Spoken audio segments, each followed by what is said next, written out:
All right, guys, so welcome to week number 1 of Creative Presentation. So welcome to Full Sail as well. I'm sure you guys are anxious to get going and get started with your very first course.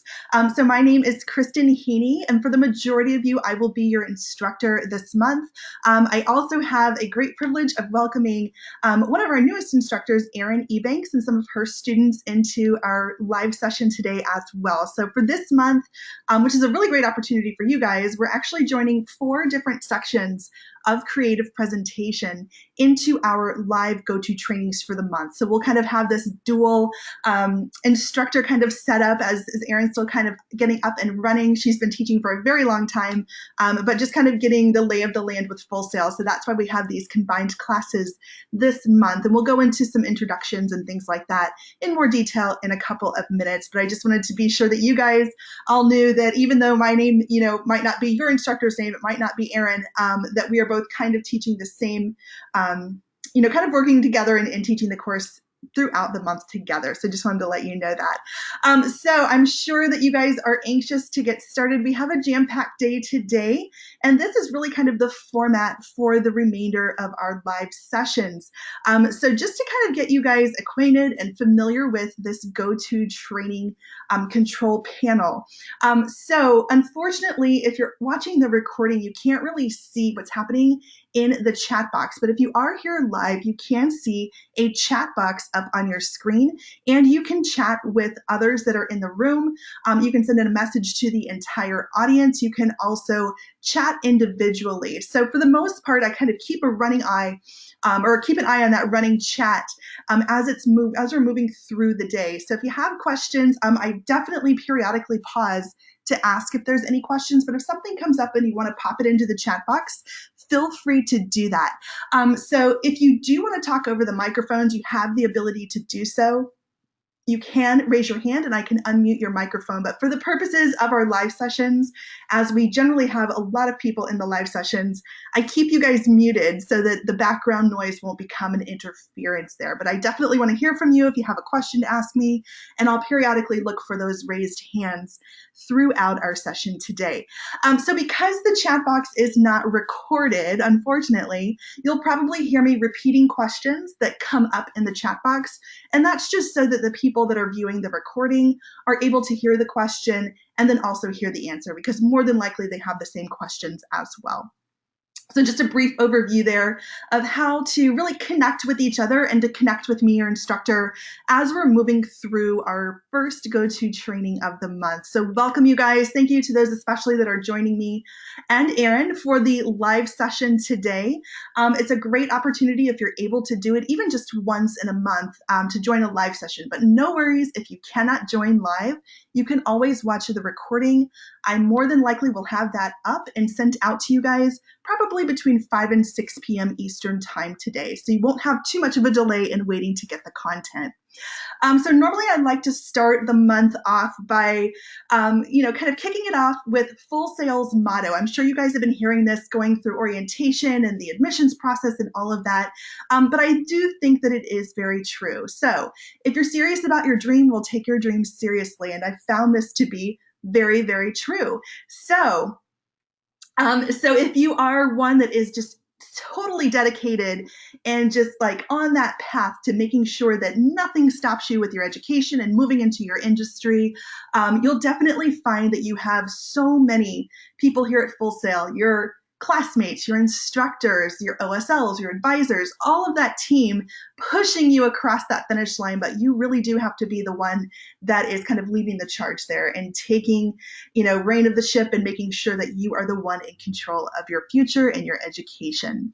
Let's see, I got a message here. Thank you. I was worried about scrambling to mute myself because my little one gets crazy. No worries about that. I keep you guys muted. I know that everybody's juggling so much in their lives and sometimes have little ones that are watching cartoons or getting a little squirmy in the background. I have 2 kids myself. They're grown a little bit older now, but I totally remember those days. So no worries, guys. So here's our agenda for today and what we'll move through. I said as we started, it's quite a jam-packed day. I want to make sure that you guys feel very comfortable moving into this week. I know that a lot of information is being thrown at you in a very, very rapid pace, but I want to make sure that you guys are settled and have all of your questions answered. So here's what we will move through today. Number one, why creative presentation? I'm sure that a lot of you guys were like, oh, great, I have a public speaking class. It's my very first class. So let me go into a little bit of why that is in a couple minutes. Next, we'll move through introductions of not only myself, Erin, as well, and then we'll actually kind of turn the tables and ask you guys to introduce yourselves if you're feeling up to it. Next would be our policies and procedures, not only with Full Sail, but with the course as well. And then a very detailed discussion about the week one assignments. I'll show you some examples and really make sure that you guys have a good understanding of what is expected of you this week. Then we'll move into some content, kind of tapping into what we've already started to kind of read in the Resonate textbook, but we'll kind of move even further with that with the concepts of this week. And then finally, we will wrap it up around 2 p.m. today.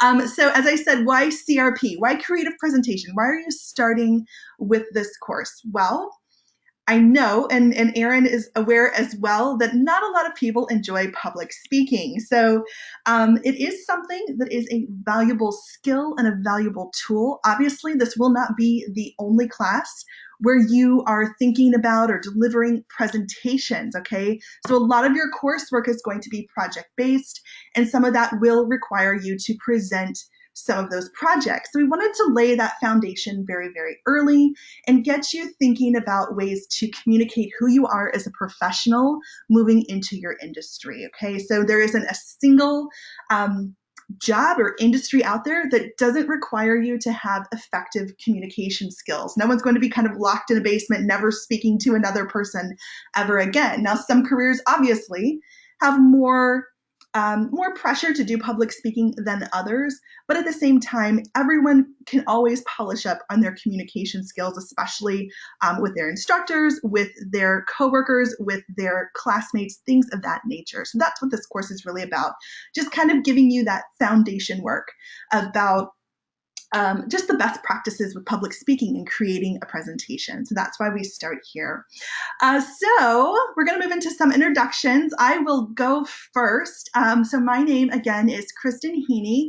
For the majority of you here in the GoTo trainings, I am your instructor. I've been with Full Sail now almost 3 years. I'm a course director in the creative presentation department. So this is my email address. It's kheaney@fullsail.com. And then you also see on the screen my office extension. So I am in the office a couple of times a week. One of the great advantages to working at Full Sail is we do have times where we can work from home. So for instance, right now I am working from home doing the live GoTo training. So for my students, I have given you within the announcements that I sent out on Sunday or Monday morning, excuse me, I've given you my Google Voice number. You have access to that number from 8 a.m. to 8 p.m. Monday through Friday. So you can text me at that number. You can call me at that number. I actually prefer that number. I just don't put it here on the screen as it comes into my personal cell phone. So I do post these videos up on YouTube, so you just never know. So I just kind of keep that just for my students if you want to get in touch with me. But messaging me through the platform in FSO or emailing me will do just fine as well. So a little bit about me. I am a mom of 2 boys, 2 teenage boys. The guy on the left, who is now about 3 or 4 inches taller than me, is Joey. He's 14. He's in high school. He's a freshman, so that's been a big change this year. And the little guy on the right is my baby. That's Jacob. He's my soccer player. He's in 7th grade. So obviously they keep me running around like crazy. And so most of my weekends are spent devoted to doing their activities and their social lives, which are becoming even more and more much better than mine, actually. So as you could probably tell, I am here for you guys throughout the week, but sometimes on the weekends, it's not feasible to be able to be available to you guys on the weekends as well. And we'll talk a little bit more about that in a couple of minutes. But my background is that I have a Bachelor of Arts in Political Science. I went to the University of Central Florida for my bachelor's degree. And then I have a Master of Arts in Corporate Communication and Technology from Rollins College, which is here in Winter Park. and I've been teaching at the college level for about 7 years, both public speaking classes and interpersonal community, oh my gosh, interpersonal communications classes, and then creative presentation for the last 3 years. So I'm a communications girl, really get into this stuff, and it truly engages me, and I love teaching. It's something that I've really enjoyed over the last several years. So I'm glad to meet you guys this month. So if your instructor is Erin, she has, this is a wonderful instructor. I'm so glad that we have brought her onto the team. Erin has been teaching creative presentation just this month, but she is a very seasoned teacher in public speaking and interpersonal communications. She also went to the University of Central Florida, just like I did. I think she was a couple years behind me, though. She's a little younger than me. But this is her contact information for her students, ebanks at fullsail.com. So let me move to the next slide here. So if you have Erin, she's got a background in mass media communications, both from UCF. She's got a master's degree in mass comm and then a bachelor's degree in communication studies. So she's also got 2 little girls, so she's a busy mom as well. But she's been teaching at quite a few different colleges and universities here in the Central Florida area. So she's bringing Full Sail on as well. And she truly enjoys teaching college courses and helping her students succeed. So that's a bit of an introduction for those of you that have us as your instructors. Promise you guys it won't be a crazy month. I know it's sometimes a little like, why do I have 2 instructors? So obviously, you know, when someone's new, we just kind of get them up and working and training, but we'll work together closely this month as we're moving through all of the weeks and your assignments as well.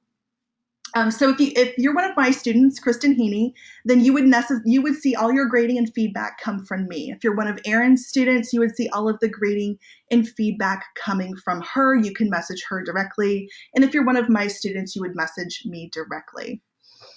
So let's get started here with the platform. So one of the places that we want you guys to start off is with the FSO, or Full Sail Online Training. So a lot of this is probably things that you went over in your online orientation, but it's just a bit of a refresher, as well as some helpful tips and tricks to let you be successful within creative presentation. There might be a couple things that we mentioned in here today, just to reiterate the important items that you really need to know about the course or different places within FSO. So make sure you just go through this. It's a recording. I'm actually the one that did the recording. So for those of you that are my students, this is a lot of my voice happening right now.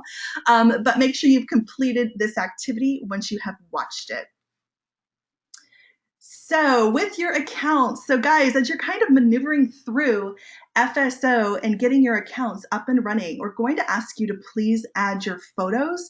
It is very helpful for us, especially in this online dynamic, to have your name and your face together. So if you haven't done so already, if you could add your photo, we would really appreciate that. So especially in week number 1, it sometimes gets a little hectic because we're closing out the prior month. So we're kind of closing out the final grades and the final projects from our prior month, and we're learning our new students' names as well. So this is definitely something that helps us to kind of move that process on a little bit quicker. I would also suggest that you guys set your notifications. So you definitely want to be notified when you receive a grade, when you receive a message in FSO, when you receive feedback. So you want to be notified of these things if you're not good about checking the FSO platform daily. So I would suggest setting all of your notifications to on so that you don't miss any important messages. This is also where you're able to set your time zones. So for me and Erin, we're both in Central Florida, so our time zones would be the Eastern time zone. But if you know you're on the West Coast, you're in the Pacific time zone, and that's going to be a factor. I'll talk about that in a moment when it comes to your due dates. But in FSO, you can set your time zones and let it work for you. So make sure you set it to the appropriate time zone wherever it is that you're located. One of the items that I really want to point out to you guys, because I use this quite a bit, I believe Erin will use this area quite a bit too, is the announcements section. Okay, so I took just a quick screenshot of this of where you can find announcements. So I use this quite a bit to send mass messages to my students. You've probably already received 3 different messages.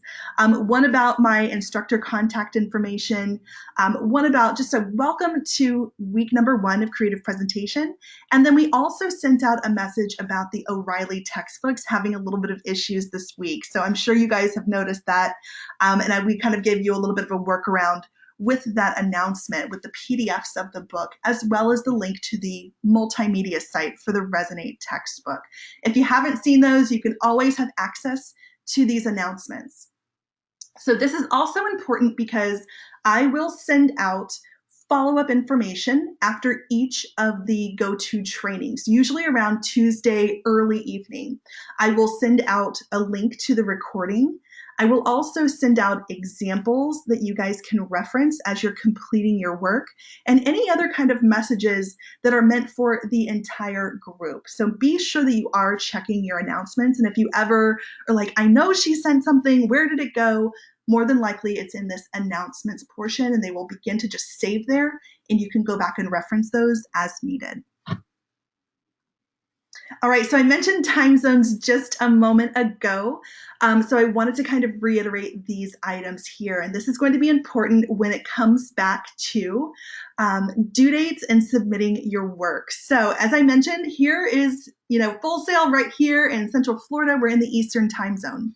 So when I say something is due at 11:59 p.m. Eastern Standard Time, that is when the due date is for everybody. So you kind of have to adjust for your time zone. For instance, if you're over here in California, right? If it's 11:59 p.m. on the East Coast, it's 8:59 p.m. on the West Coast, okay? So your due dates are actually 8:59 p.m. because it's the same time as the East Coast here. It doesn't mean you have an extra 3 hours to complete those assignments. So that's why I say it's important that you adjust the time zones within FSO so that it is working for you. They adjust the timing within FSO to be helpful for you. So make sure you do set your time zones. We are pretty lenient about this in week number 1, just to be completely honest with you.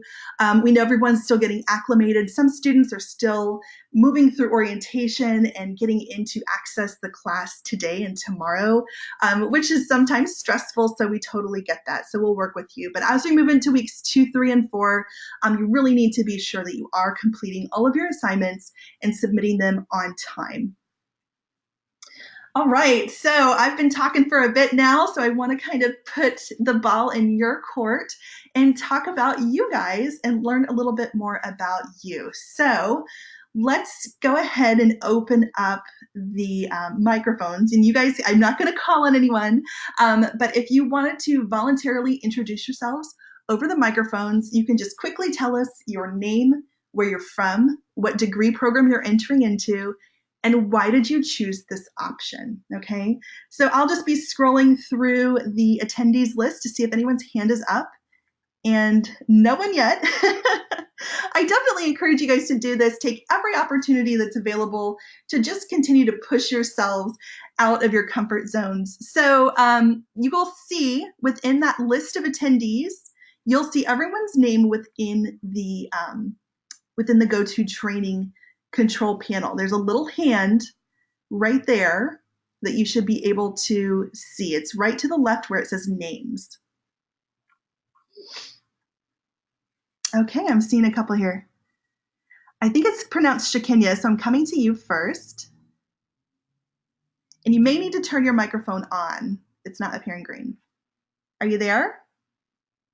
Yes. Hi, my name is Shakenya Orr. Hi. I'm from Jacksonville, Florida, and my degree program is media communications. And I chose to participate because it's my passion and I'm excited to learn.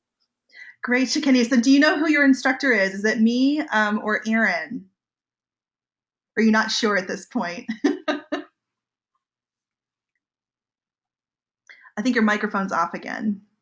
Okay, I'm sorry. There you are. Yay. Okay, I'm here. Yes, I am one of your students. Awesome. Yes, ma'am, I'm one of your students. Okay, great. Well, I look forward to getting to know you, and thank you for being the first to volunteer to say hello to everyone. I appreciate it. Thank you. Yes, ma'am. Okay, thanks. All right, awesome start to that. So let's see who else. I think it's Jamie. I might be mispronouncing that. Are you there? Yes, I'm here. Can you hear me? I can. Did I pronounce your name correctly or no? Yeah, it's Jamie. Jamie. Hey, Jamie. Okay, so tell us about yourself. Well, I'm Jamie. I live in Colorado. I also have two little boys, but mine are younger, 7 and 2, almost 2, so one's super crazy. Um, but I'm going into game design, Okay. and I chose it because I'm actually like a super nerd. It was a little hard to So hear what you said. Say it again. I said I'm actually like a super nerd. Super So nerd. yeah, so I think gaming's like the perfect platform for me to go to. So that's why I chose it. So, what's your game? What is like your go-to? I play a lot of Red Dead Redemption. Okay. Like a lot of Red Dead Okay, Redemption. great. So you'll probably have a lot of your classmates have that in common with you. So thank you, Jamie. I appreciate it. Are you going to be a super nerd for Halloween? Is that what you're dressing up? No, we're gonna be pirates. Pirate, of course, of course. Thank you for introducing yourself, Jamie. I appreciate it. Oh, thank you. Thank you. And Hannah is commenting already for you, Jamie. She said Red Dead all the way. All right, Anthony, I'm coming to you. Hey, Anthony, Hello. how are you? Doing good. How are you doing? I am pretty good today. So tell us about yourself. Well, it says Anthony Weatherson, but everybody calls me Tony, so Tony, you can got just it. Okay. yes, you can just call me that. I live in the Twin Cities, Minnesota. Mm, No coast, best coast. Um, I am attending Full Sail in the game art okay. degree. Hmm. Uh, because video games and drawing are the two great loves in my life. So I decided to combine those and turn them into a career path. I think that's awesome that you're following that love of your life and you're turning it into your career. So great choice there, Tony. I appreciate it. Mm-hmm. Thank you. All right. And Brandon, you're right next on the list. So I'm coming to you. Brandon, you might need to turn the microphone on.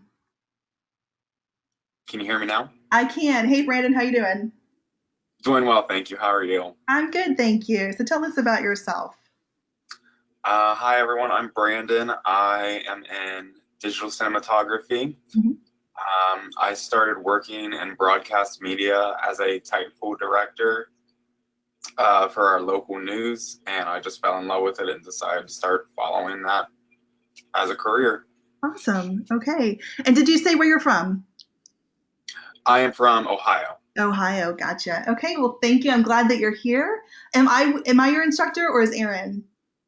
You are, I yes. am. Okay, great. I'm looking forward to getting to know you. Thank you. Thank you. All right, guys. So let me see. I think that we're going to go ahead and keep moving forward. There are a lot of hands up, so we'll continue to have opportunities for everyone to talk over the microphones. But we do need to keep moving forward. So I appreciate those that have introduced themselves. There's a couple of introductions happening within the chat box. So, guys, I encourage you to connect with each other.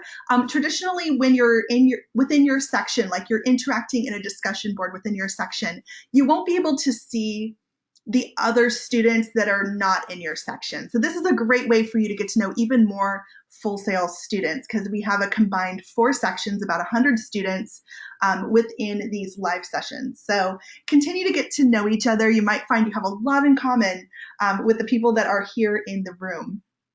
So just moving forward, we're going to talk a little bit about expectations. So I'm going to first talk about what we expect as instructors of our students, and then I'm going to kind of turn the tables and let you guys tell us what your expectations are of your instructors. So I will go first. So what we expect from our students. First and foremost is going to be that you have a very positive approach to the class. Have a very open mind about the class. As I mentioned before, a lot of people are very hesitant to do public speaking.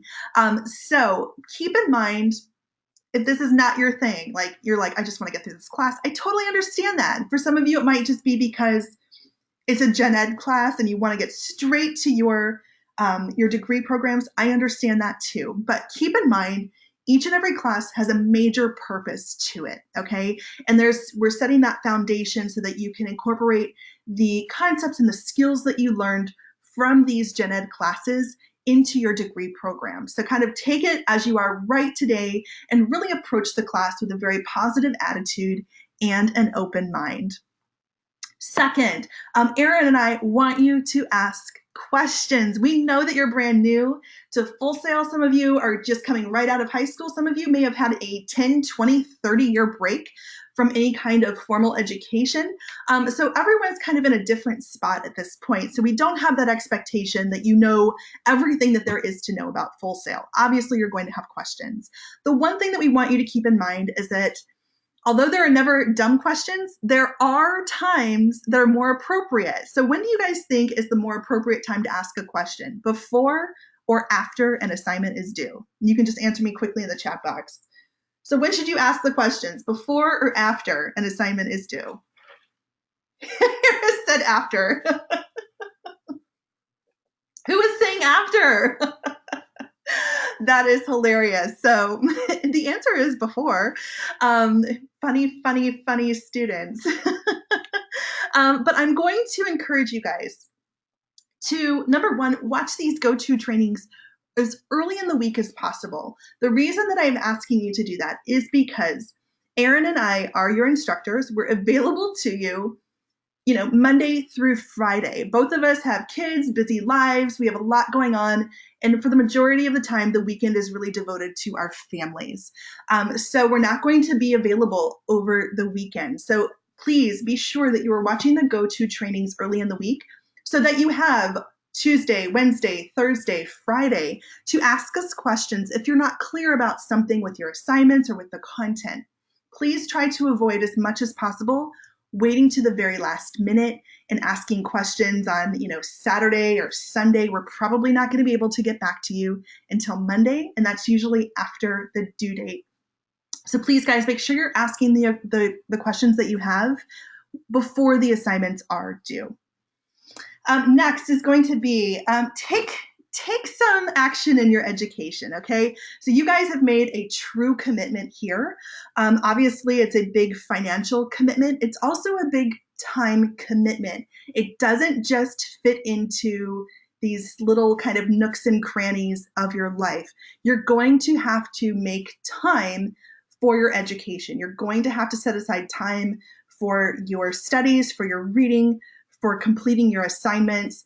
Oftentimes you guys are very busy and you're juggling families, you're juggling 1 or 2 jobs, maybe 3 jobs, and you've added this on top of that. And while we can empathize that you are busy, we also know that you made a commitment to your education. And so there is that expectation that you have made the availability and you've made time for it as well.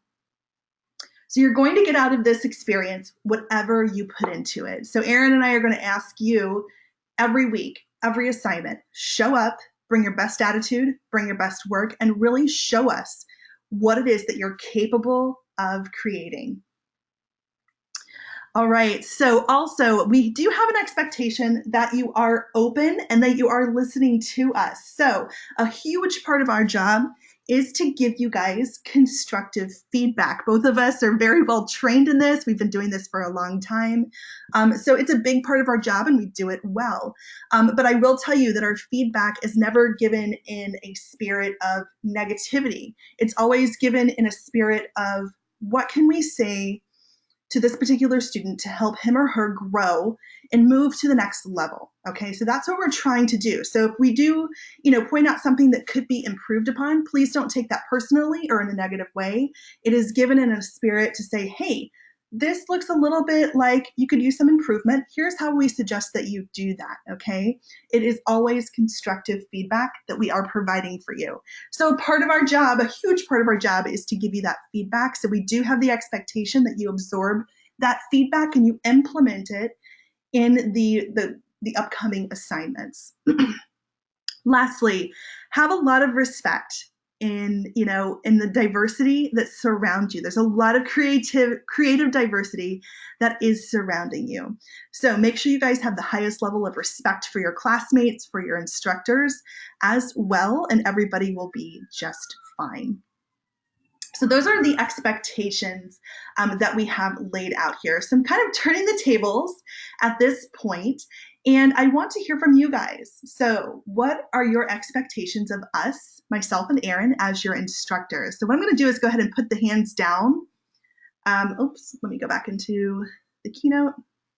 And if anyone would like to raise their hand again to talk over the microphones, this is an opportunity to do so. But if you already spoke or introduced yourself earlier, go ahead and refrain from this time so that somebody else will have a chance. Or you guys can just put your responses within the chat box. So I'm curious to hear, what are your expectations?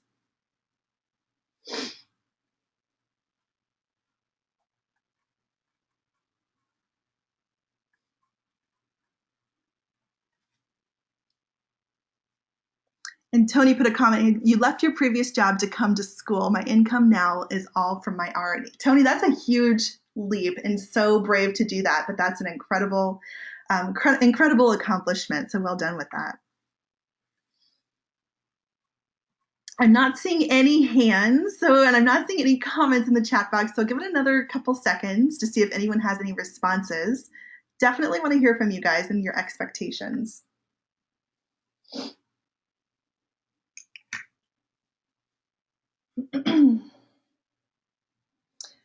Rodney, okay, I expect to learn all that I love about my passion, music. So Rodney, you probably won't learn a lot about music from me, other than I really like music and I'm very passionate about it too, but the ins and outs of music is not my specialty, but we're getting you on the right track to get you into your degree program. But in the meantime, hopefully you have just, an open mind, just absorbing like a sponge all of the knowledge that you can. I think it's Gage. If I said that wrong, I'm so sorry.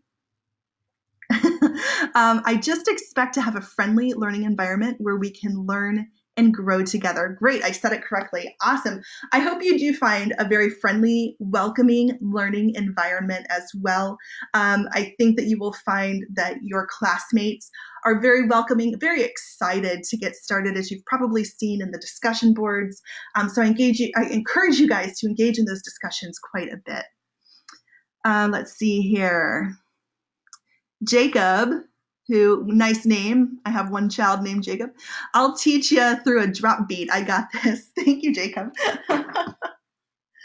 Let's see. Rodney, you're commenting back. I also have taken a lot of public speaking courses, and public speaking, where did it go?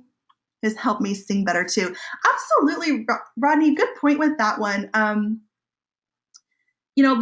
A lot of singing is getting up on stage and presenting yourself, but it is very different singing versus speaking. So there is some differences there, but I'm sure it has really helped you, especially in the confidence factor. A lot of public speaking is self-confidence and building into that skill. So thank you for adding that. Raymond, I expect sufficient instruction to complete assigned coursework, fair and productive course environment. I think that you will find, Raymond, and everyone, that I do take quite a bit of time to go over your assignments in detail, show you the grading rubric, show you examples. So hopefully you feel that you have all the tools that you need to move forward in the completion of your assignments. Let's see here. Harris, biggest expectation from the class is being able to organize my ideas and be able to present them clearly, something that will be a great help to my future career in game design. Harris, I love that you said that, and that is what we will concentrate on in week number 2 as we begin creating a plan. So I won't go into too much of that yet. I don't want to overwhelm you, but that's quite a focus that we have in week number 2 of the course. Hannah, I'm sorry guys, the chat box keeps jumping. That's why I'm like a little dicey on my reading right now. To give us the best knowledge they can in the little bit of time they do have to teach us. Yeah, we do tend to cram a lot into these very short 4 weeks. So we're trying to give you as much as we can in our time with you. Shikenya, I believe the energy is important. Love the laughter. Stephen, I expect to gain knowledge that I can and will use now and for years to come. Absolutely. Julian. Let's see. Julian, you're introducing yourself from Oklahoma, coming out of high school. Your only expectation is, goodness, knowledge. Where did it go? And so far, you guys have done very well, of course. Thank you, Julian. Jaslyn, you're excited to learn more about something that you love. Brandon, your expectation is to learn as much as you can and obtain the resources necessary. So guys, there's so many comments in here, which is wonderful. I'm not seeing any hands, so I just didn't want to make sure I wasn't ignoring anyone. So guys, great expectations, and we could we could go through these all throughout the day. I just wanted to repeat a couple of those as we were moving through the chat box comments so that those that are listening to the recording could hear those as well. But we are going to keep moving forward into some of the different policies and procedures that you need to know about for the course. The first is going to be professionalism, right? So with Full Sail, I'm sure you guys have heard quite a bit about that, is the GPS points or your professionalism. So all of you have in the Getting Started section, the professionalism assignment. So you need to read through those materials. And once you've done that, you need to check the box or mark it as complete so that we can give you the points for that. So here's how professionalism works, especially in a month number 1 class. So you probably won't see a lot of points deducted for professionalism here in month number 1. Everyone starts at 100 once you have completed this assignment. This is 10% of your overall course grade. So make sure that you do go in there. It's probably the easiest 10% you'll ever see. But make sure you've completed the professionalism assignment by the end of this week.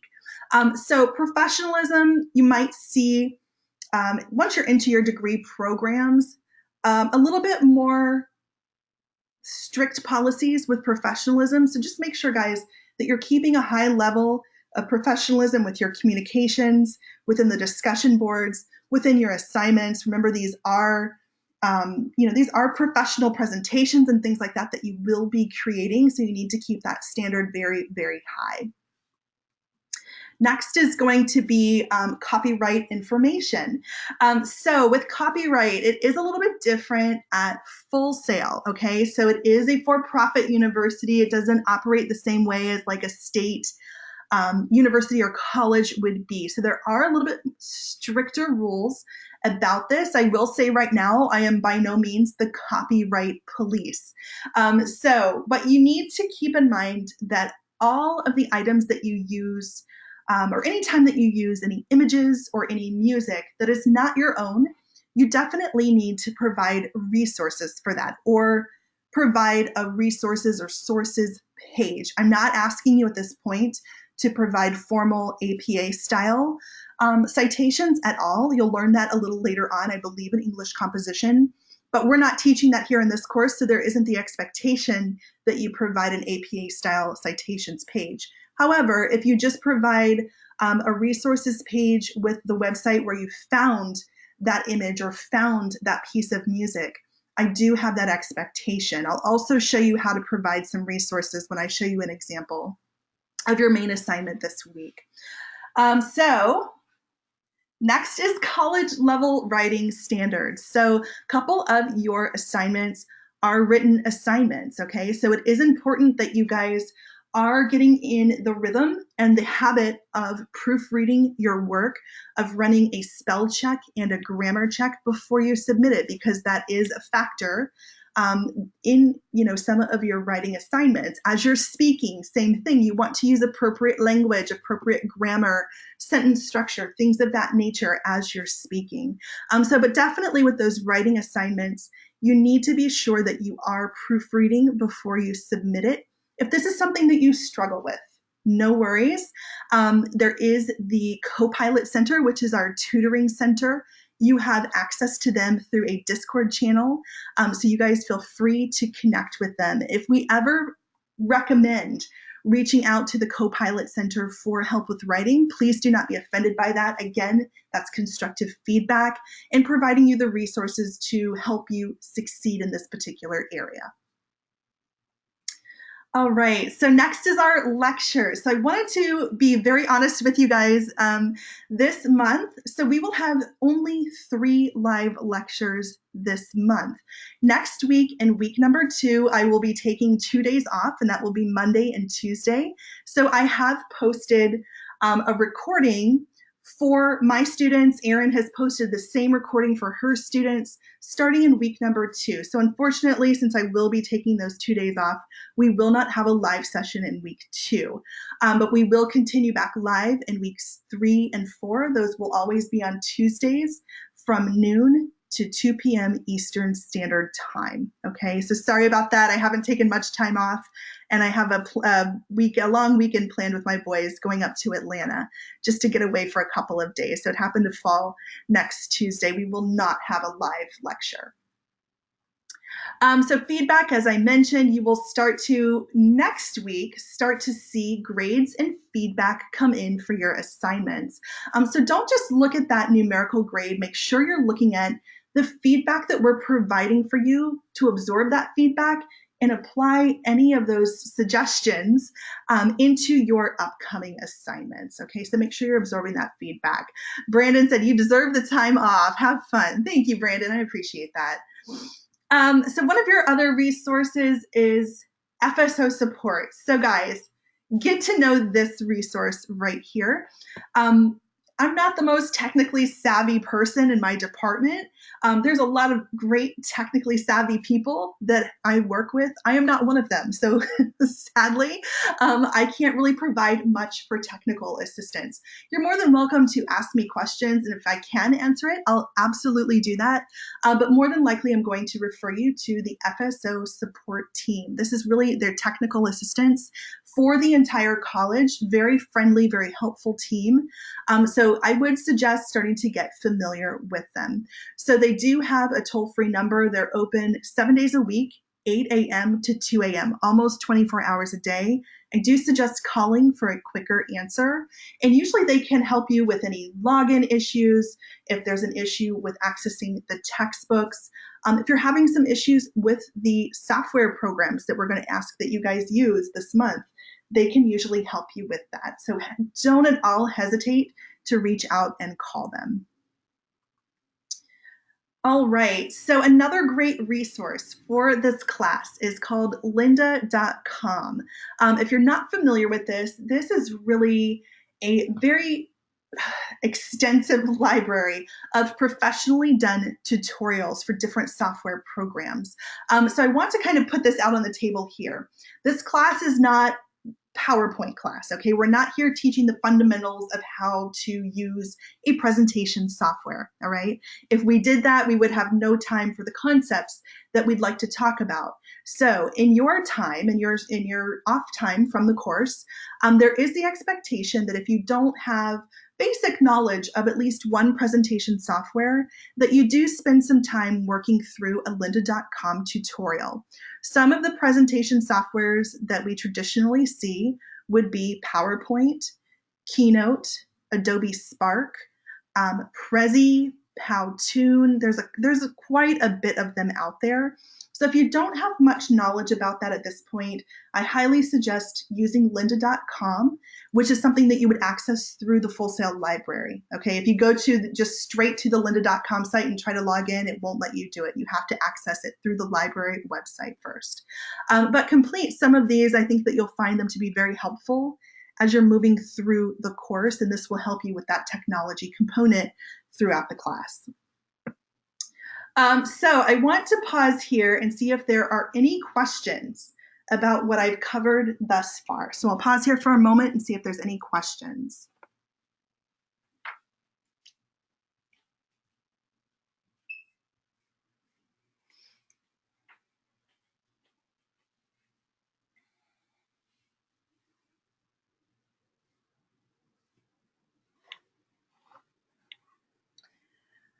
Jamie, all good here. Thank you, Jamie.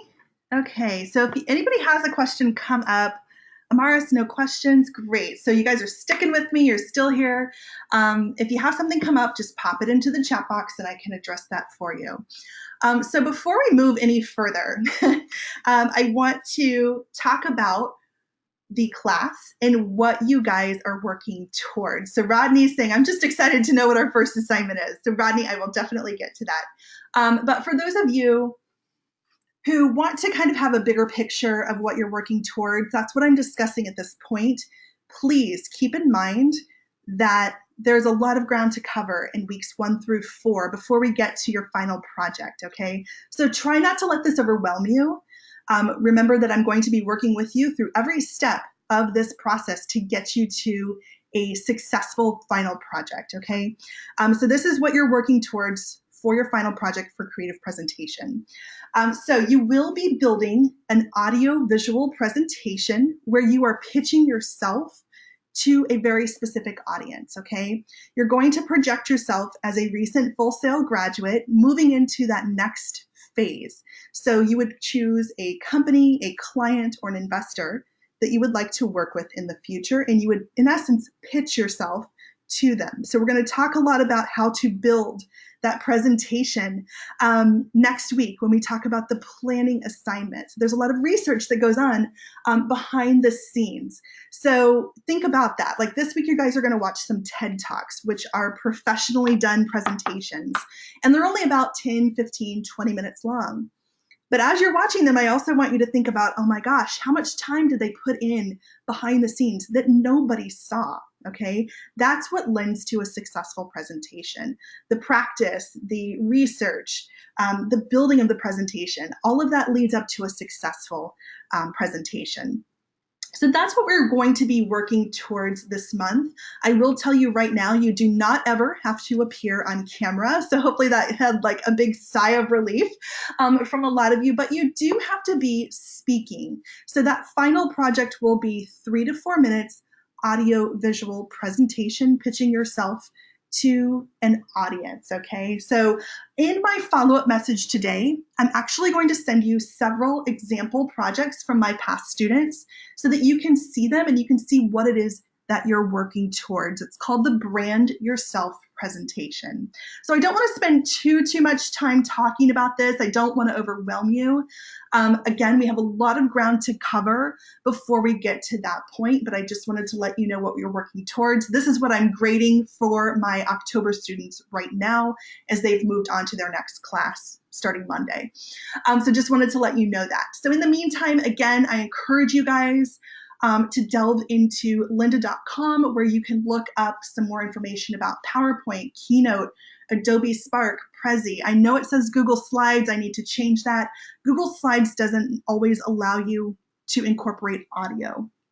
But it does allow you to include a visual presentation. So for some, that might be very helpful. All right, so I think we're finally at the point where Rodney wants to be. So we're just going to go through your week 1 assignment. So this is where it kind of gets long and detailed. Guys, keep in mind that you do have, everyone, even if you're here in the live session, you will have access to the recording. So if you need to revisit that for the explanation of the assignment, feel free to do so. That's really one of the great advantages that you have being an online student where our campus students don't have that. So take advantage of that if you need a refresher of the assignment explanations here. Okay, snapshot, week number 1, let's do this, okay? So this is what you should be seeing in FSO. So this is what you have due this week, all 4 different assignments here. So right here in this column is where you will see the title of the assignment. You will see that some assignments are weighted, some are not weighted, but you do need to complete each and every assignment. This is the opening date or the published date, if you will. This is the earliest that you will be able to access the assignment. And this right here, this column is the important column. This is your due date column. For the majority of your week, everything is due on November 3rd, which is Sunday at 11:59 p.m. Eastern Time. The only exception to this is the initial post for the 1.3 presentation history discussion. The initial post is due by Thursday, October 31st. I know that's Halloween. So make sure you have that into the platform by Thursday at 11:59 p.m. Again, this is week number 1, especially for those of you that are just getting into the platform, just getting, you're having a bit of a late start here, just make sure that you guys are working with us, you're communicating with us, you're letting us know if you need any help getting started. Okay, so let's go through all of your assignments this week. The 1.1 GoTo training, for those of you that are here in the live session, thank you. And if you're watching the recording, make sure you guys, either way, go back in and mark this assignment as complete. That lets us know that you have watched the GoTo training. So as you can see, there's this at the very bottom of the slide. It says GoTo trainings recording. I will also post this or embed the recording within this portion of the platform once it is available. It takes a couple of hours to get it uploaded and sent out, but this is where you can expect to see that recording live within FSO. So if you need to revisit it, you can do so right there. All right, the next one, the 1.2 learning activities. This is your reading that you need to take care of this week. We have just this month moved from Safari Books over to O'Reilly. So for whatever reason, with timing, it's not the best of timing. Apparently O'Reilly is dealing with those fires that are happening out in California. So there's been some glitches with their website. You did see that we have sent out the PDF version of the books in case you need to use that. But either way, if you can use O'Reilly, great. If not, go ahead and use the PDF version or multimedia version of Resonate. Those announcements were sent out yesterday. So in week number 1, you need to read chapters 1, 2, 3, 4, and 7 from just the Resonate textbook. And if you are able to access O'Reilly, we've created a different playlist for you each and every week. So this is your week number 1 playlist that you would need to handle for this particular week. All right, let me just check and see if there's any questions coming up. Jamie, you're asking, is there any apps that you're aware of that will read it to you? Let me do a little bit more investigating. O'Reilly's still pretty brand new to me. I'm thinking that O'Reilly does have that option. Let me look into that, Jamie, and I will get back to you. I'm going to write down a note.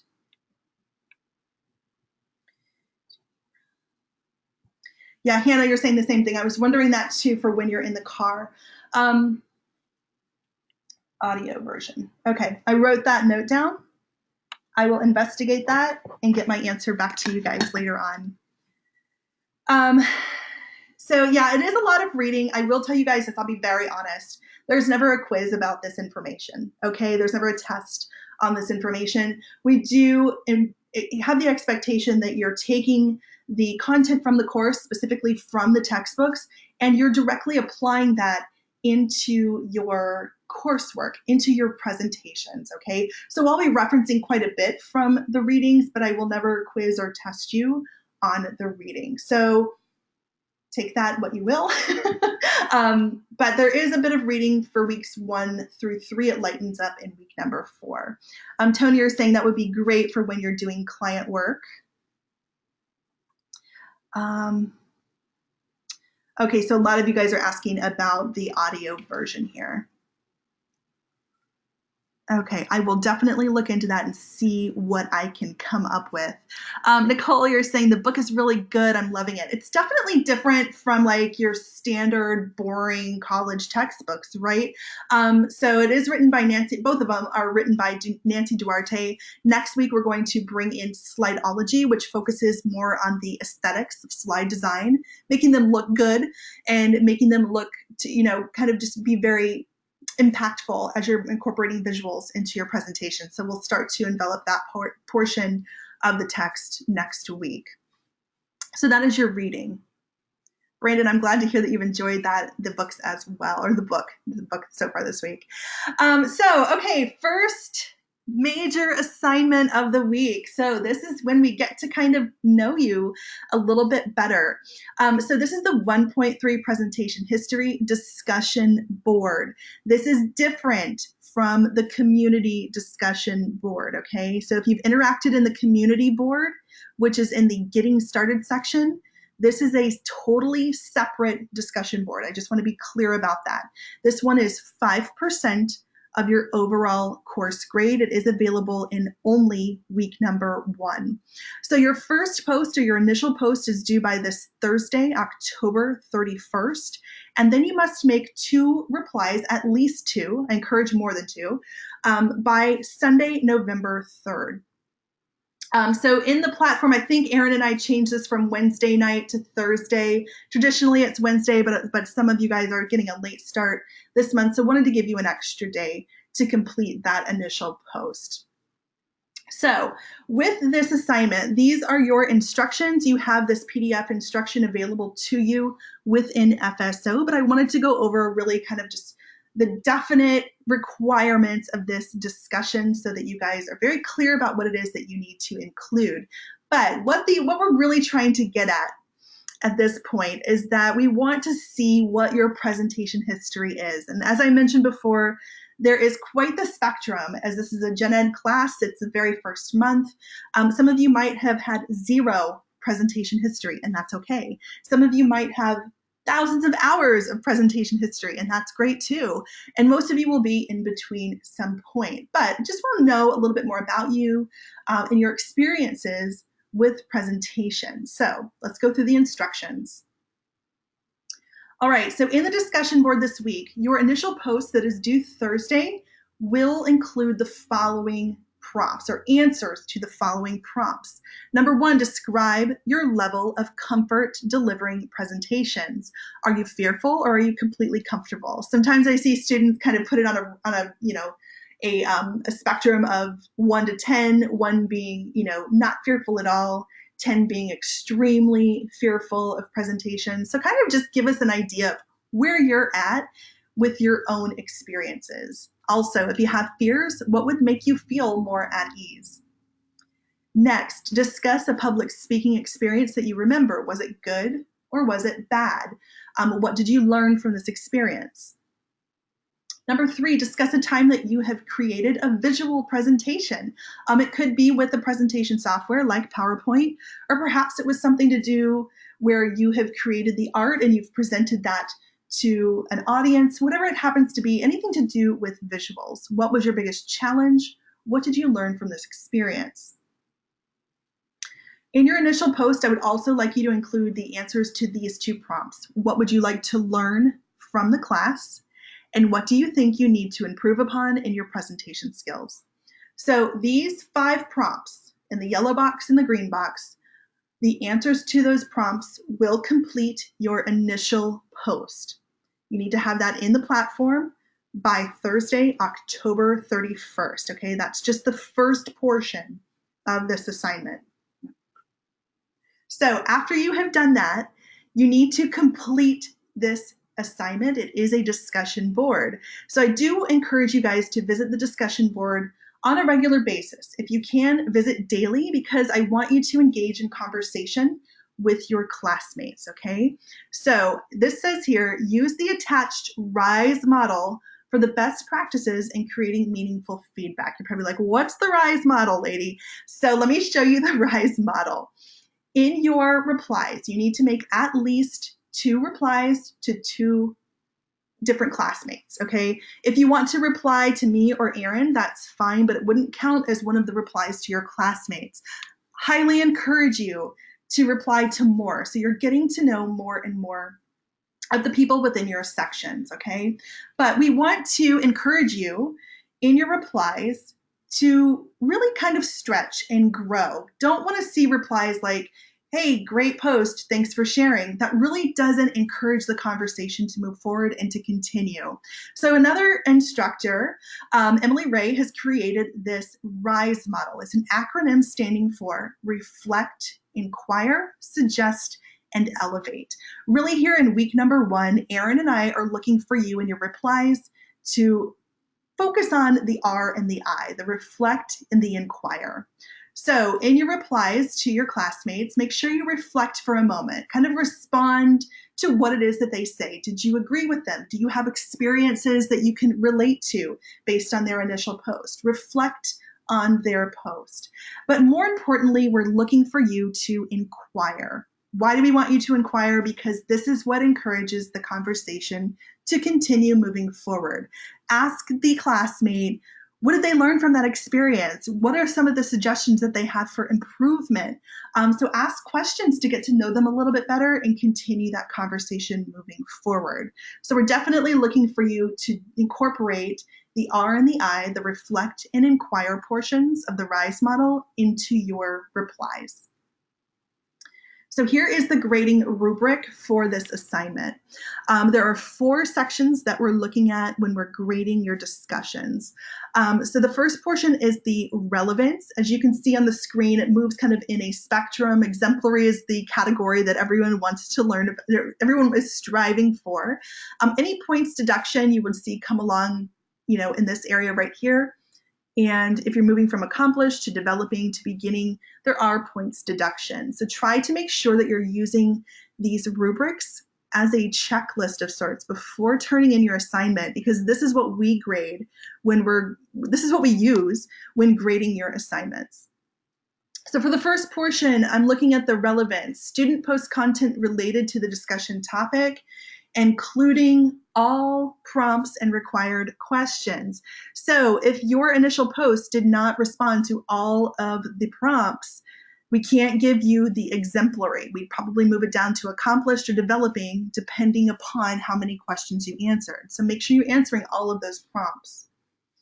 Rationale, student expresses opinions and ideas in a clear and concise manner with obvious connections to the topic, okay? Detailed explanations are provided. This is where we're looking for you to go into a bit more depth in each of your prompts or the responses to your prompts. So have a good, meaty initial post to where your students have something to ask you about a little bit more.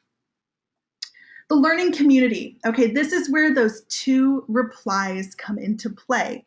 This is 30% of the grade for this assignment. So if you have replied to at least 2 other classmates, hopefully more than that, and you've used the RISE model, especially including that inquire step, more than likely you'll receive full credit for this.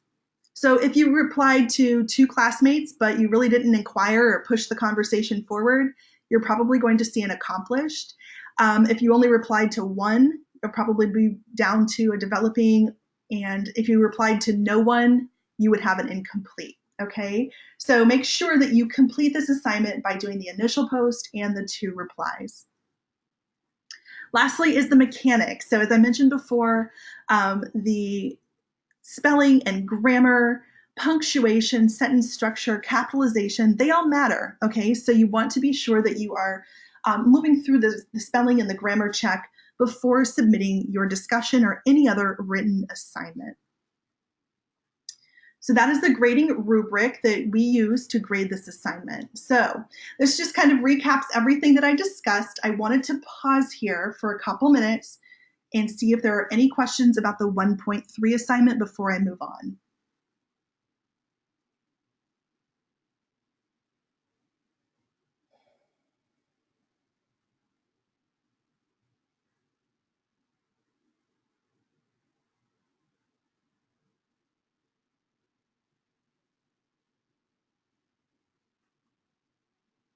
Okay, Jamie, you said going over that made me feel more at ease for sure. Great. So that is really the point of coming into these live sessions or watching the recording, just to make sure that you have a better understanding of the content in the assignments as well.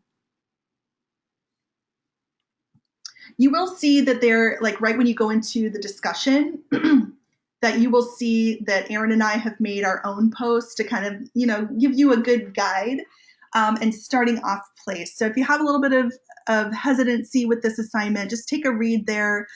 Look at some of the others that your classmates may have posted and kind of use that as examples as well. Brandon, you said, I agree with Jamie, a little worried, but now I'm not as stressed. Awesome. I'd love to hear that. That is a good place to be.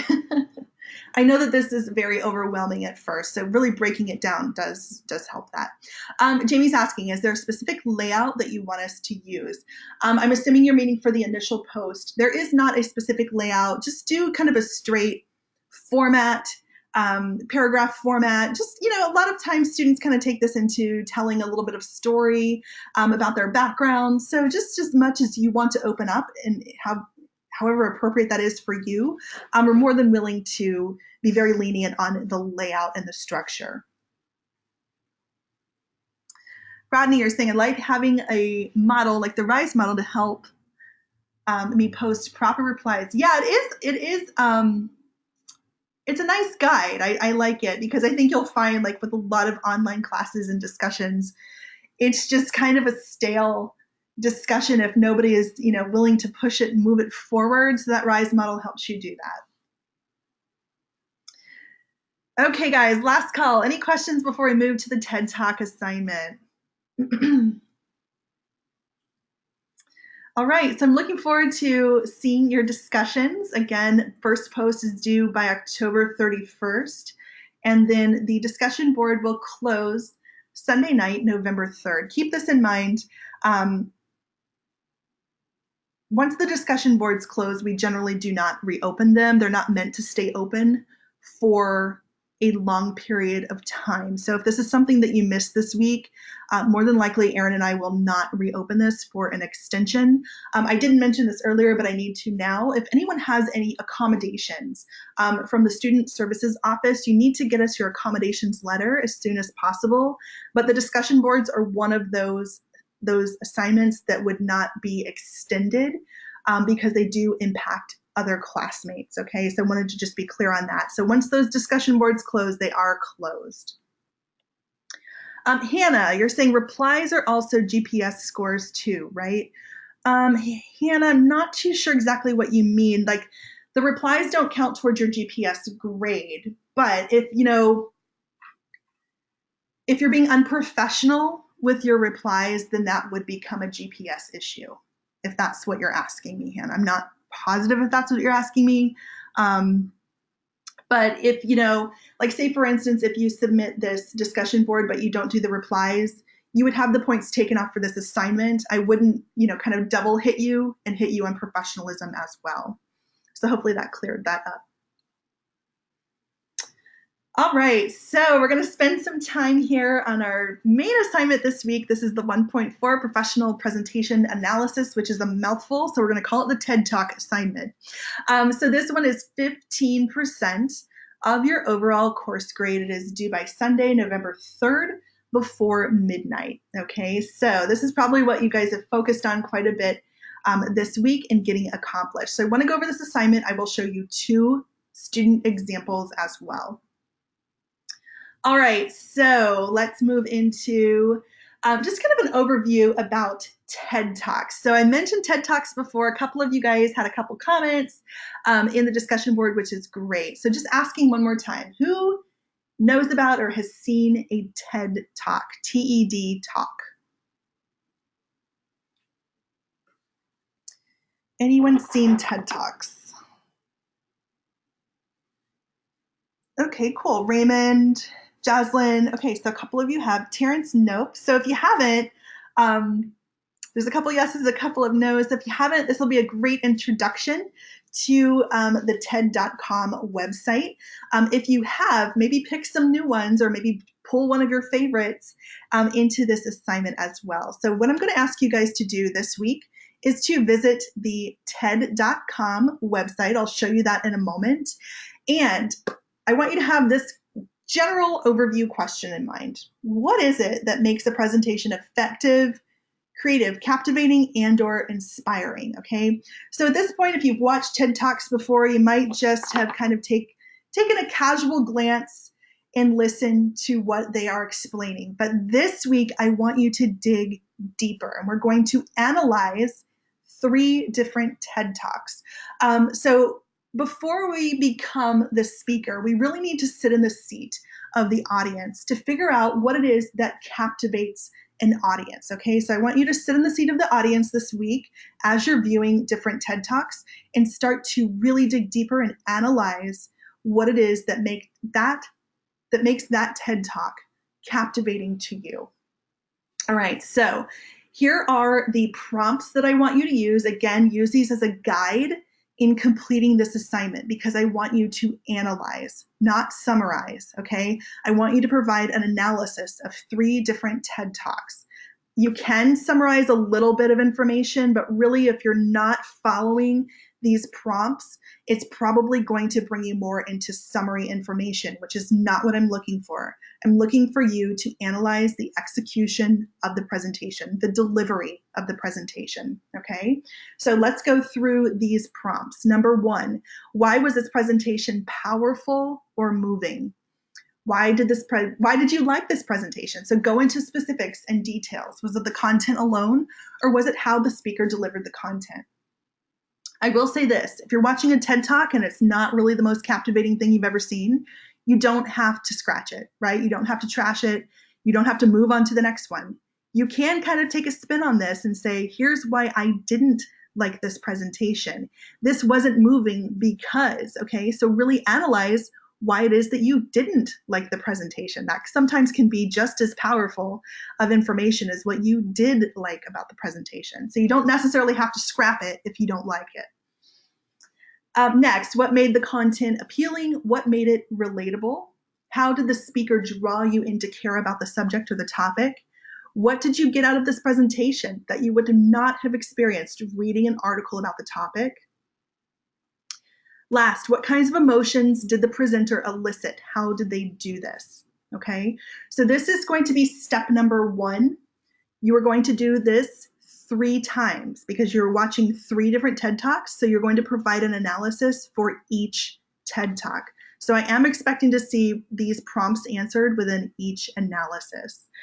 Jamie, you're asking, I don't remember, is this page in our assignments? Yes, it is a PDF instruction file. I've just got these screenshot for the purposes of the explanation. All right, so once you've completed step number 1, you need to move into step number 2, which is including supporting visual imagery. What does that mean? Pictures, right? So find an image that complements each of your analyses. So sometimes students will incorporate a screenshot of the speaker. Sometimes students will incorporate an image that complements the content of the talk. And in my examples, I'll show you what I mean by that. But each analysis should have a supporting image. Step number 3, this is a separate portion, okay? So you need to include just one list of 10 qualities, techniques, or skills that made the presentations you've watched inspiring or creative or captivating. Within that list of 10, you also need to provide specific examples from the presentations to support your claim and explain why these elements contributed to a powerful presentation. So this is a 3-step assignment. Let me show you 2 examples. All right, so this one was created by a past student. Chelsea has given me permission to share her work. All of my students have given me permission to share their work. I will say this is just a blanket overview statement. Please make sure that you are very respectful of that and that none of your content is taking any of their content, okay? So that would be considered plagiarism. That's something we definitely take seriously. So just use these as visual examples to kind of format and make sure you're on the right track. All right, so just a couple of things to point out. Number 1, this was created using a program called Adobe Spark. You will probably hear me mention that 100 times this month. Adobe Spark is a free program from Adobe. You can just go to spark.adobe.com. They will ask you to sign up for an account. At this point, your Full Sail credentials will not get you logged in, so you will probably need to use a separate email account, like a Gmail account. All right, but it is free and it will create very professional, polished end products for you. So this was used in Adobe Spark using the web pages version, okay? So it kind of does look like a web page where you can build content. All right, so she has titled the presentation, she's included her name. Her first TED Talk is listed here with the speaker's name as well as the title. This is showing her reference. So you always need to provide your references or your resource. So for this purpose, she has done that, and she's provided a link to the TED Talk as well. So well done with her resources here. I'm not going to read all of this to you. I will provide you the link and the document for this so that you can use this later on when creating your own. So here's her first analysis. She goes into great detail, focusing on the execution of the presentation, and she's got a great image to support her analysis, okay? So that's analysis number 1 and image number 1. You can see it's quite extensive. She really goes into a lot of depth and detail, which is what I'm looking for. The next one is Tracy Ellis Ross, A Woman's Fury, Hold a Lifetime of Wisdom. Obviously, this is a fantastic image that complements that idea of fury. So again, this is her second analysis, second image. She's provided that link as well as her resource. Third one here, same process. Analysis and image together. So at that point, she has completed steps 1 and 2 of the assignment. At the end, she has created step number 3, her list of 10 qualities. So the first one that she incorporates here is storytelling. She goes into detail about how some speakers told more stories than others. So she's using examples from the TED Talk. She's going into a bit more detail with that. So don't just write a list of 10 qualities. You must also provide the supporting detail as to why or how this was incorporated into the presentation. Life experience is another one. She specifically mentions one of her speakers, Sheryl Sandberg, again, Tracy Ellis Ross. So she's going back and she's really specifically mentioning those speakers.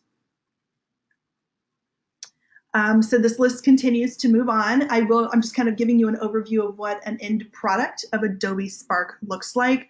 Very visual program. I think it does a very good job of keeping a very well-organized content as well as dynamic visuals. So definitely something to look into if you are looking for a program that's very user-friendly and that provides a nice end product. So that is the Adobe Spark presentation. I wanted to show you one other example, but before I do that, Adobe Spark provides you a shareable link, okay? So you can't just like download a file. I think they're getting to that point for some of their items, like when you get into the video option where you can record, but for the pages option for this week, they will provide you a shareable link. So you can't drag and drop that link into the platform or into FSO. So there's an extra step that you need to do. So here's an example of how Chelsea submitted her Adobe Spark presentation as her TED Talk submission, okay? So in a separate, she's got a Pages document. You could use Word or any other text-based document. You would provide your name, the assignment name, and a link to the actual submission here, okay? I will then open that up, click on the link, and grade the assignment. So there's just an extra workaround step if you do intend to use Adobe Spark or another web-based program.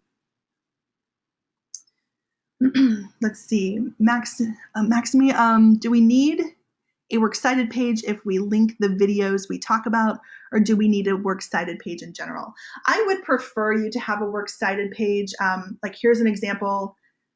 Here's the links here where you have everything contained. In this particular presentation, she's provided the image sources within the image. So let me move through this, this example and I'll kind of get into that. Tony, you're saying, I've never used Spark before, but it seems pretty robust. It is. It really is. It's very user-friendly. I think it's definitely a program that is mobile-friendly. So if you're operating off of your cell phones, which a lot of you are, they do have an app for iOS. But if you have an Android, you can still go straight to their website and create a presentation. Not to say this is the only program. It's definitely not. I traditionally see students complete this assignment using Microsoft Word or PowerPoint, Adobe Spark. I have seen a couple Prezis, but that's generally the ones that I see for this this assignment. So here's a different example. I'm just going to quickly go through this one with you guys. I will provide you both examples so you can kind of see the differences. This was not created in Adobe Spark. I think she may have done this in PowerPoint. I'm not positive, but she saved it as a PDF.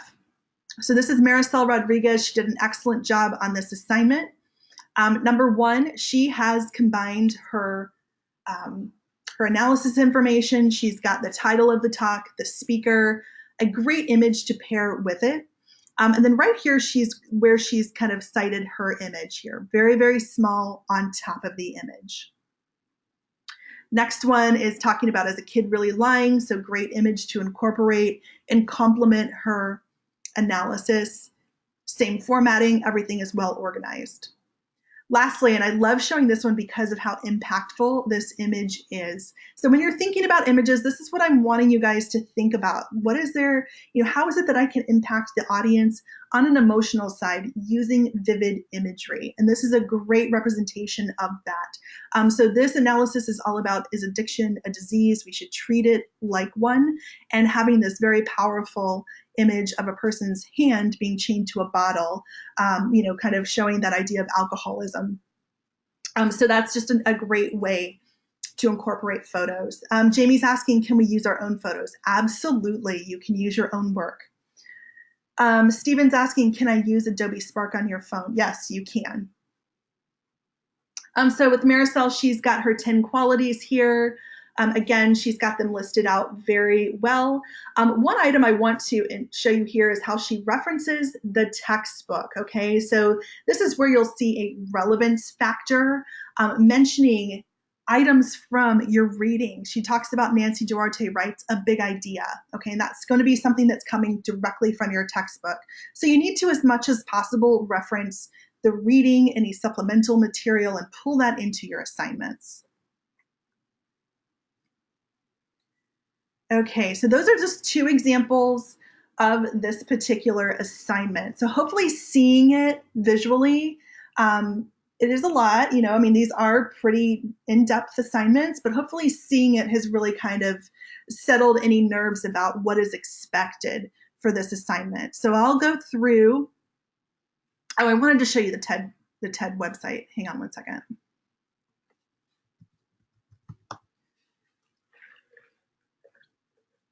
Okay, so for those of you who aren't familiar with TED Talks, this is where you will begin to discover your new obsession, right? You can easily kind of move down that rabbit hole very, very quickly, so try to make sure that you're keeping yourself disciplined and not staying up all night watching these, because you certainly can. So TED has just an amazing database of different professional presentations. So my suggestion for this assignment would be that you choose something that you are interested in, okay? So for me, I'm a communications girl, so I can type in communications and easily see what comes up, okay? And there's going to be quite a few. Let's see, 395 talks just from right there. So there's a lot to choose from, but you don't have to do that. TED also gives you some jumping off points, different playlists. They have trending, editors' picks, all of these different things, the Explore playlist, 25 most popular. So do some digging, do some exploring, but if you've kind of been on the site before, you might just want to go straight to a topic that you have interest in. If not, just do some browsing here and see what catches your eye. You are not limited whatsoever in the content that you pick, but make sure you're providing an analysis. You're digging deeper into why that presentation was or was not captivating to you. Gage, you're saying, I'll be the first to admit it. It's very easy to get trapped into TED Talks. It is, for sure. All right, guys, so let me get into the grading rubric for this assignment, and then we will pause for questions. So this rubric looks similar to the 1.3 assignment, but it is quite different because there's different content. So I am looking at 5 different areas when grading this assignment. First, I'm looking at your content. You have to make sure that all of the project requirements have been met. There are 3 distinct steps to this assignment, so you must be sure that you have thoroughly completed each of the 3 steps. Critical thinking, this is where I'm looking to be sure that all of the prompts were considered as you're crafting your analyses, that you're going into depth and detail in each of your analyses as well. Relevance, this is where I talked about and highlighted the area about the referencing directly to Nancy Duarte's book, Resonate. Okay, so you need to directly relate the course materials and the concepts and bring them into your assignments. Mechanics, this is the the college level writing standard that we talked about, spell check, grammar check, proper sentence structure, no text speak whatsoever in any of these assignments, please. So make sure that you've run the appropriate checks before submission. Lastly is the delivery. This is really the visual aspect of the assignment. Is it well organized? Is it easy to absorb? Have you included dynamic images that complement and support each analysis? Okay, so again, that is how we grade this particular assignment. It is on a spectrum from exemplary to accomplished to developing to beginning. Make sure you've completed all 3 of those steps for this assignment. Oh, so I think we're towards the end of that explanation. Do we have any questions about the TED Talk assignment? I'm open to any and all questions. Please do not hesitate to ask me anything about the assignment.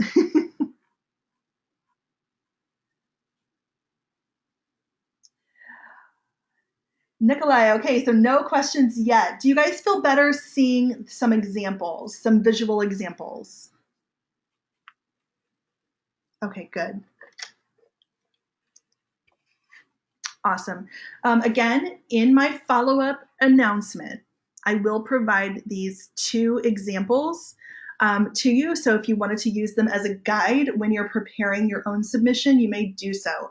As a reminder, your content should not have any of their content, okay? So don't pull any of their content into your own. I'm very familiar with these. There's been one instance of plagiarism, which was a big deal. So just be sure that you're only using them as a guide. This assignment is due Sunday, November 3rd.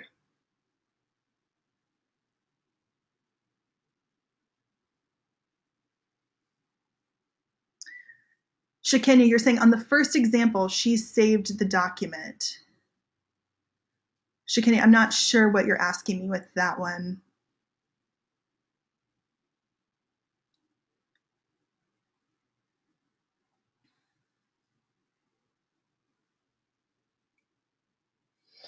So any questions on this one? Would it be okay? Jamie, oh, the see for yourself.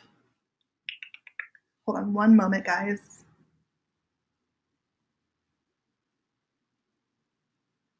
Oh, on Maricel's see for yourself. This portion, Jamie, this is what you're talking about. Yeah, you can use that formatting. You guys can use the formatting there. You're more than welcome to use like the layout and kind of the organizational structure, but the actual content should not be appearing in your own submissions. So on this page, Jamie, you're asking the see for yourself. Really, the wording here is going to depend upon the TED Talk and the speaker that you've chosen. So this is a link that she's provided that goes straight to that particular TED Talk. But on this resource, she's provided the title of the TED Talk as well as the speaker's name to reference her resource for the TED Talk. So yes, you can use, I mean, the wording is going to change based on the TED Talk that you incorporate.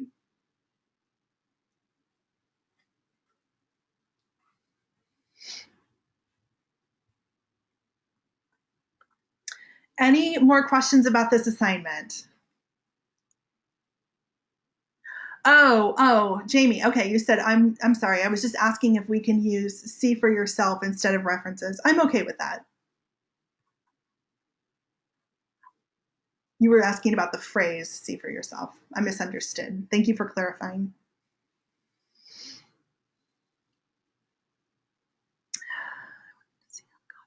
Okay. So guys, keep in mind that next week is when we will begin grading your assignments, all right? So this is due on Sunday at 11:59 p.m. So Erin and I will begin grading Monday of each week. And you will see our grade and feedback usually by Thursday of that same week. So we usually have about 4 days to process all of the grades. Some of you might see it sooner because someone has to be first on the list and someone has to be last, right? So just be patient with us. There are a lot of students to get graded. And so we'll be doing that next week. For my students, since I will be gone Monday and Tuesday of next week, one of my counterparts, another course director, Danielle Graham, is going to kind of be filling in for me and handling some questions or anything that might come up. So you might see some replies coming for her. She won't be grading the assignments, but she will be covering my communications as I will be on vacation next week. So for just next week, the students in my sections, Kristen Heaney's sections, it might be until Friday that you actually see that grade because I've lost 2 days early in the week, but I'll get you caught up, I promise. And we'll get everybody tied up and graded and everything done by the end of week 2 for your week 1 grades. All right, so I'm going to go ahead and move forward. I normally spend the remainder of the time just talking about content that is very important this week, and then we'll have some time at the end to see if there's anything that you want to go into more detail about or talk with your instructors about. But so for the next couple of minutes, I wanted to discuss some content with you guys. So I have mentioned Nancy Duarte a couple of times and her textbooks, Resonate and Slidology. So in this first week, you're going to dive into Resonate with several of those chapters. And really and we talked about how these are good textbooks. They're not, stiff, boring textbooks like you would see at many, many colleges, right? So Nancy Duarte is our author of these books, and she actually teaches professionals how to give presentations. I'll actually include her highlight reel in my follow-up message today for you. But she does a great job with these textbooks. And in Resonate, it's really focusing on how to tell a story. So she talks about something that maybe is a new, fresh concept to a lot of you. And that is where we say the audience is the hero and the central focus of each and every presentation. So again, this might be a different thought process that you've ever been before. For so much time, we've been taught that we as the speakers are the center of attention and the focus. And I want you to actually put that energy and place it outward in connecting with your target audience, okay? So I want you to focus on getting to know your audience so that you can connect with them right from the beginning. The audience should be the hero of the whole presentation. But I also want you to focus on a well-organized story structure. Once we moved into Slideology, we'll start talking about how images and how visuals can really make for an impactful presentation. So this is kind of a general overview of what Resonate and Slideology are all about, but this week we're really going to heavily focus on the concept that the audience is the hero and a little bit into storytelling. So as we move into this next section, I want you guys to interact with me here in the chat box as much as possible.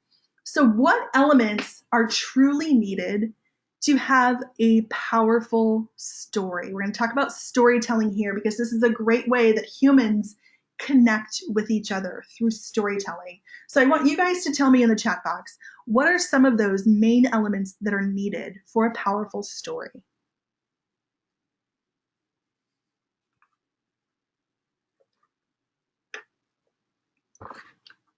Raymond, absolutely, an emotional tie-in. Victor's saying good characters. Absolutely, you guys. Identifiable characters.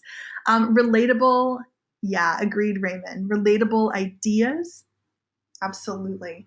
What else do we need? It's kind of like its basic structure, its basic core.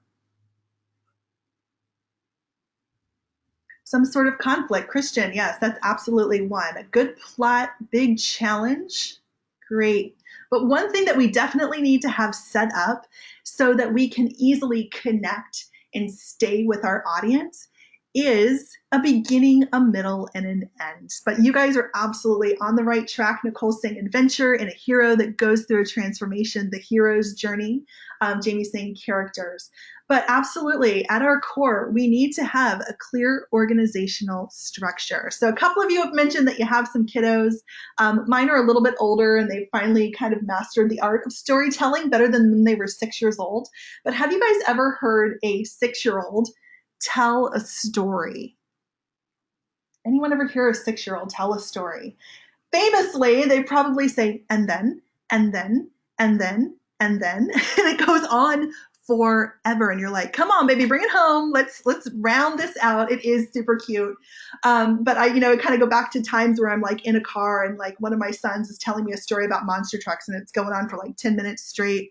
And I don't know if there's any end in sight. So my point is here, you want to allow your audience to know, with a little bit of direction where you're headed. You want them to know, okay, I'm in the beginning portion, I'm just connecting with you. And the middle portion, kind of reach that pinnacle. And at the end, we're concluding here. So make sure you have a well-organized story structure. Tony's saying, I've heard my 8-year-old start many stories. Few of them are actually ever finished. I can totally relate with that one. But a lot of you guys mentioned several other items.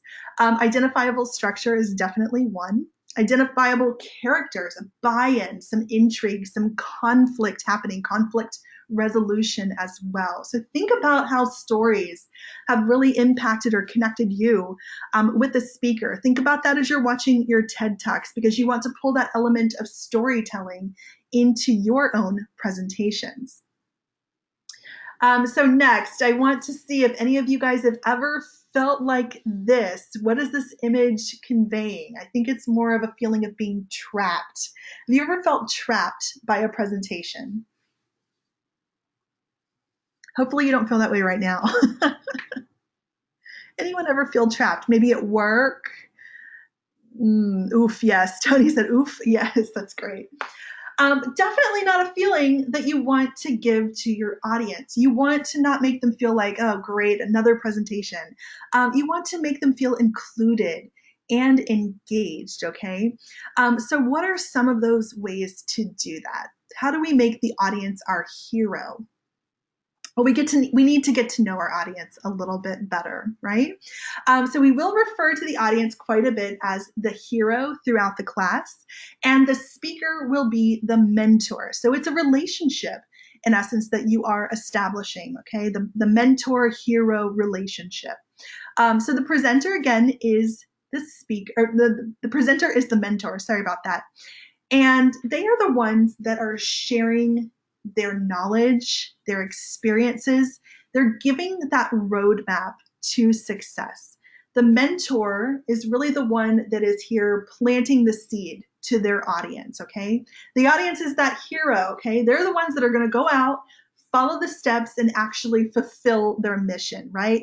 In this class right now, Erin and I are your mentors. You guys are our heroes. You're the ones that are taking the knowledge in and doing the work to where you're eventually fulfilling all the steps and the assignments to complete the course.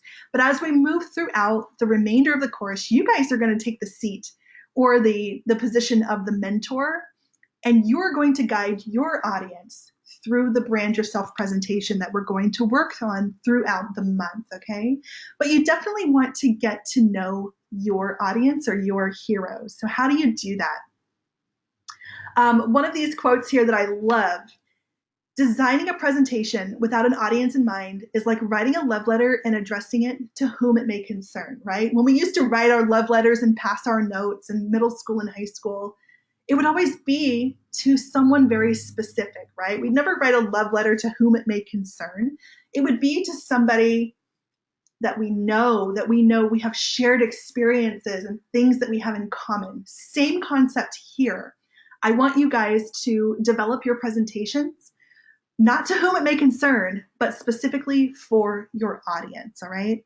So how do you do that? How do you relate to your audience? So you want to think of questions in your head or topics to dig a little bit deeper so you get to know your audience. And this can be for any and all situations. So I'll kind of give the situation where I'm crafting a message for my students. So my students are my heroes.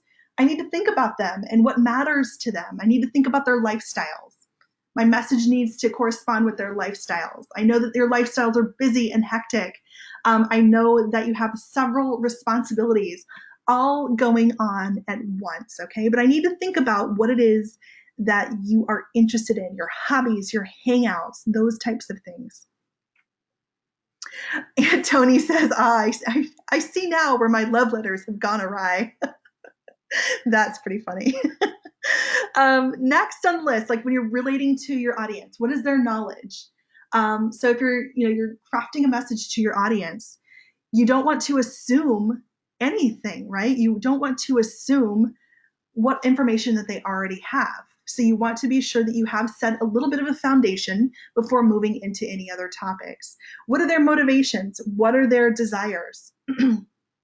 Think about motivation. Motivation is a strong factor in getting someone to do something as a result of your presentation or your talk. So think about motivations and desires. Think about their values.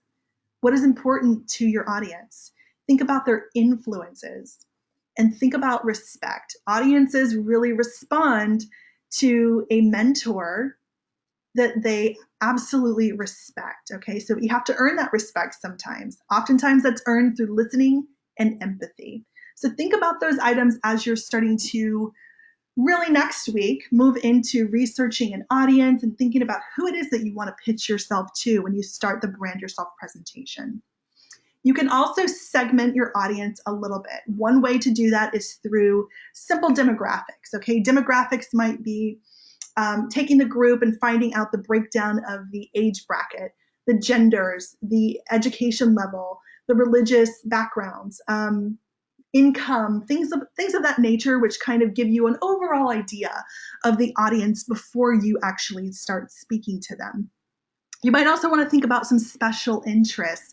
I know that oftentimes, usually when you're pitching to a company or you're in an interview situation, it's great to find out, maybe some special interests about that company or that client so that you have that in common. A lot of companies now do 5K races or sponsor different charities. It's great to have that knowledge behind you to connect with that audience. Think about the time and the location of your presentation, and also try to get a good gauge of the attitude of your audience. So there's a couple of attitudes to consider. There's 4 different types that we go over in the Resonate textbook. So first is the friendly audience, the one that we all want to talk to. This is the audience that really wants to be there and wants to learn from you. Okay, so think of those motivational speakers like Tony Robbins or Dave Ramsey, John Gottman. Rachel Hollis is another big one who has been very successful in the past few years. Obviously, those speakers are greeted with a very friendly audience, okay? But you might not always have a friendly audience. You might encounter some different stages here. You might have an apathetic audience, one that really just doesn't really care about your topic. So in order for you to connect with them, your goal is to find out and communicate why this information would be important or valuable to that audience. You might have an uninformed audience, okay? They just might not have any prior knowledge about the topic. So in this situation, in order to connect with them, you don't want to speak over their heads. You don't want your information to just go right over their heads. You might need to start with more foundational material and then build from there. Lastly, you might have a hostile audience, which nobody wants to have, but you might encounter this at some point or another. The way to connect with them is to find some common ground and pose a potential solution at meeting at some point and a point of agreement with this particular audience. So those are the different types of audiences you might encounter. So lastly, just talking a little bit about the mentor. This is the Jamie said those little faces are cute. They are. But meeting the mentors, we're moving through the end of our day today. I like analogies. I like to kind of compare. When you become the mentor, you are like the GPS or the navigation system, okay? So I want you guys to tell me, when you're using a GPS system in your car or on your phone, what is that GPS or navigation system providing for you? What does that do for you? You can answer me in the chat box.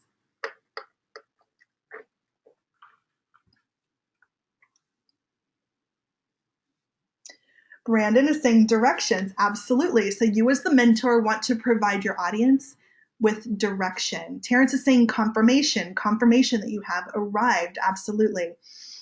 Tony's saying we provide guidance to the crux of an idea. Yes, absolutely. What is the emotional, kind of a different way to think about emotions, but what does a GPS provide you emotionally?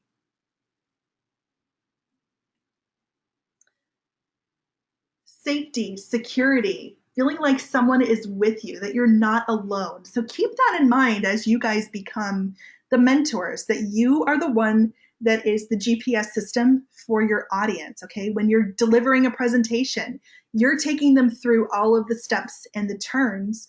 Jamie just said it, so that they won't be lost.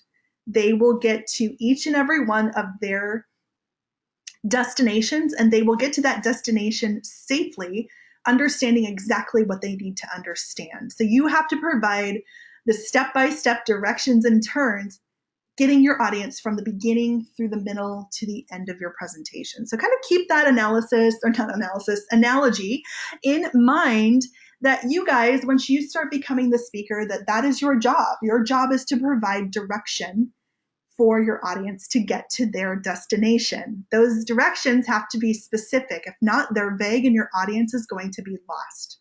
So think about that. Hannah's saying, it tells me when there will be traffic so I can find a different route and not lose my temper. Yes, alternatives, right?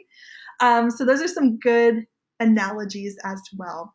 So I wanted to wrap up for our day and pose this time for you guys to ask any questions, anything that you might be unclear about. We're wrapping up here our week number 1 GoTo training. So hopefully you guys are feeling much more settled than you did maybe this time, a couple of days ago. You're probably feeling like, what have I done, right? But you've got some direction here. You've got some examples. So hopefully you're feeling a little bit more solid in moving throughout the remainder of the week. So as a reminder, we will not have a week 2 live training. So Erin and I have posted a recording from my past month so that you will have all of the instructions to complete the week 2 assignments, and then we'll pick back up for the weeks 3 and 4 live sessions as normal. So in the meantime, if you guys don't have any questions, you're free to go for the day.